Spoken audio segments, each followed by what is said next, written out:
नारी जगतेर जान रे नारी आधा ईमान रे नारी जगतेर जान रे नारी आधा ईमान रे বলে গেছেন মোর দয়াল নবীজি বড় নারীর সম্মান রে বলে গেছেন মোর দয়াল নবীজি বড় নারীর সম্মান রে নারী জগতের জান রে নারী আধা ঈমান রে বলে গেছেন মোর দয়াল নবীজি বড় নারীর সম্মান রে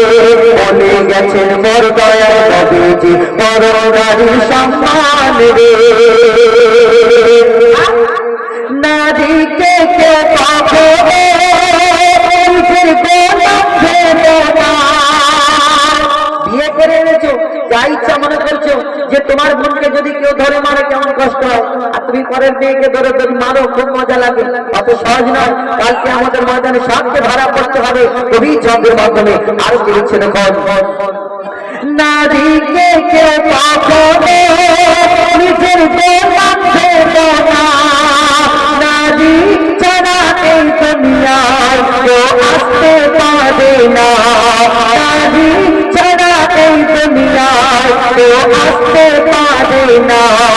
নারী যদি হয় মরলে পিছিয়ে যাবে সমাজ দেশের উন্নতিতে তাকে গো নারীদের হাত দেশের উন্নতিতে তাকে গো নারীদের হাত বলে রাব্বানা সুখ পাবে না বলে রাব্বানা সুখ পাবে না করবে নারীর অপমান রে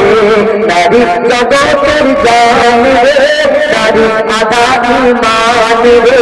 বলে গেছেন মোর দয়াল নবীজি বড় নারী সম্মান রে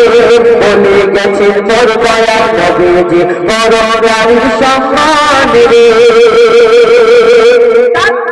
আমাদের ঘরে দেখবেন অনেক সময় অশান্তি ঝগড়া ঝামেলা লেগে থাকে কেন বলুন তো বলে ছেলে বিয়ে করলো আর সবকিছু পাল্টে গেল না আমি যদি এই দুনিয়াতে কারোর মেয়েকে অত্যাচার জোর জুলুম করি মারধর করি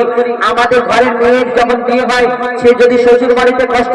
থাকে আমাদের মনটা কাঁদে বাপ মার মনটা কাঁদে ভাইয়ের মনটা কাঁদে আমার বোন আমার মেয়ে কষ্ট পাচ্ছে শ্বশুর বাড়িতে কতই না জ্বালা যন্ত্রণা দিচ্ছে নির্যাতন হচ্ছে আমরা এই কথা বলে থাকি আর আমাদের ঘরে যদি কোনো মেয়ে বৌমা হয়ে আসে আর আমরা যদি তাকে সেই রূপ নির্যাতন করি তারও তো বাপ আছে তারও ভাই আছে তারও এই দুনিয়াতে অনেক কিছু আছে তাদেরও মনে কেমন কষ্ট হবে অর্থাৎ আমরা যদি সবাই এই কথাটা বুঝতে পেরে যাই তাহলে আমাদের ঘরেতে কোনোদিন অশান্তি হবে না কবি সেই সম্পর্কে আরো কি লিখছে দেখো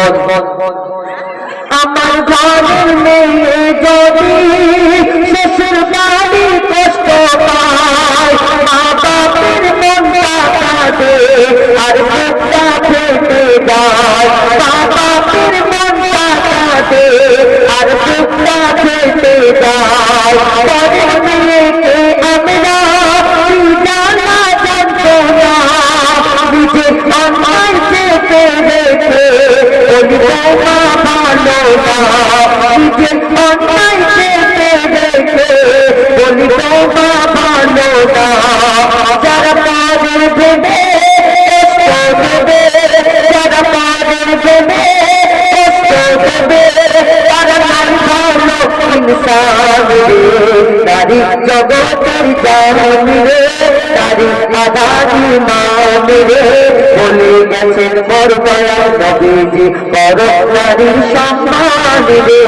বলে গেছেন মোর দয়াল নবীজি বড় নারীর সম্মান রে আমার মায়েরা মন দিয়ে শুনছে আর মনে করছে হ্যাঁ নারীকে কি সম্মান কি ইজ্জত অত সম্মান এই দুনিয়াতে দিয়েছে কিন্তু শুনে রাখো আমার নবী মিরাজ থেকে ঘুরে আসার পরে বললেন নারীরা সব থেকে বেশি জাহান্নামে জ্বলবে দাও দাও করে বলছে ওই নারীরা কেমন বলুন তো আমরা ছোট ছোট ভুল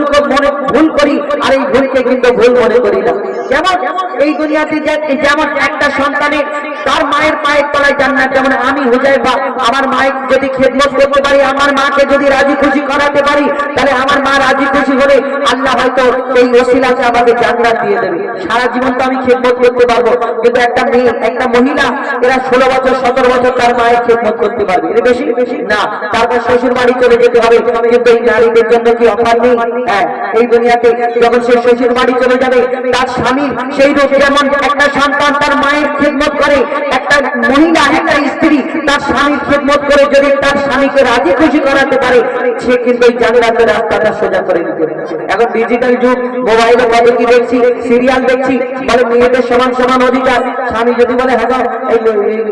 একটু পানিটা ওইখান থেকে এনে দাও, তখন আমরা খেটে খেতে বলি কত কি বলি না, মুখের উপরে তুমি তর্ক করো। আর কালকে আমাদের ময়দানে যখন কষ্ট হবে তখন বুঝতে পারবে মুখের উপরে কথা বলা স্বামীর কি সম্মান, কি ইজ্জত, কি মর্যাদা। যেদিন বুঝে যাবে সেদিন স্বামীর উপরে মুখ তুলে কথা বলার মানে সম্ভব হবে না আমাদের এই দুনিয়াতে। মহিলাদের বোঝা দরকার, একটু চেষ্টা করুন বোঝার কবির ছন্দের মাধ্যমে। আর কি লিখছে দেখো, মা বোনেদের কাছে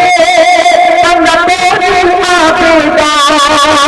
তোমার পিতা আর স্বামী পাবে সম্মান, ভালো হলে তোমার চাল চলো, তোমার পিতা আর স্বামী পাবে সম্মান, ভালো হলে তোমার চাল চলো। যতই থাকবে তোমার আমল, যতই ভাবনা পরহেজগার, মহিদুল ইসলাম বলে যায় তোর সব কিছু বেকার, মহিদুল ইসলাম বলে যায় তোর সব কিছু বেকার। কেন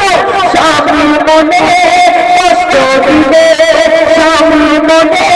কষ্ট দিলে যাবি সোজা জাহান্নামে। নারী জগতের জানি রে, নারী আদানি মানে রে, বলে গেছেন মোর দয়াল নবীজি বড় নারীর সম্মান রে, বলে গেছেন মোর দয়াল নবীজি বড় নারীর সম্মান রে, বলে গেছেন মোর দয়াল নবীজি বড় নারীর সম্মান রে।